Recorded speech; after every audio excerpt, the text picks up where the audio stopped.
বালের কাজ করিস নাকি তোরা? লেওরা এক বালের বাড়ি বানাতে কয়দিন সময় লাগে তোদের? বাবু আসলে খুব গরম পড়েছে তো, তাই দুজন মিলে কাজ করতে একটু সময় লাগে। গরম পড়েছে মানে বাড়ি যাওয়ার সময় তো হাত পাতে ঠিক টাকাটা নিয়ে যাস। আর লেওরা কাজের সময় গরম না? বোধার বাল 10 দিনের মধ্যে যদি এই বাড়ির কাজ শেষ না হয় তাহলে তোদের কপালে কষ্ট আছে বলে দিলাম। কি 10 দিন?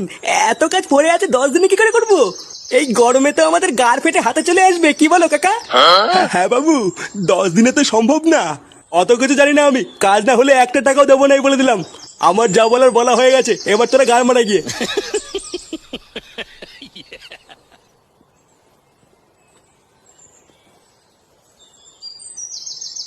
ও তার মানে তুই সেই ছেলে যে আজ থেকে রাজমিস্ত্রি কাজ করবি? মানে হ্যাঁ, আমি খুব কঠিন কাজ, তা কাজ করতে পারবি তো? ইট বালি সিমেন্ট এগুলো সব টেনে টেনে আনতে পারবি তো? হ্যাঁ মানে হ্যাঁ, আমি সব কাজই করতে পারি। এ তো সামান্য ইট বালি সিমেন্ট, ওলে ওরা ঠিক টেনে দেবো। বাহ ভালো ভালো, তা তোর নাম কি?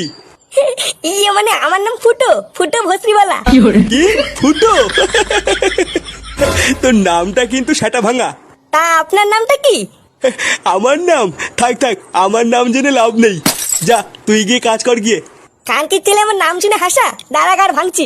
কিছু বললি নাকি রে ফুটো? না না, তেমন কিছু না। আচ্ছা যা, ওই সিমেন্টের বস্তাগুলো টেনে টেনে এদিক নিয়ে আয় গিয়ে। আচ্ছা বাড়া, ঠিক আছে।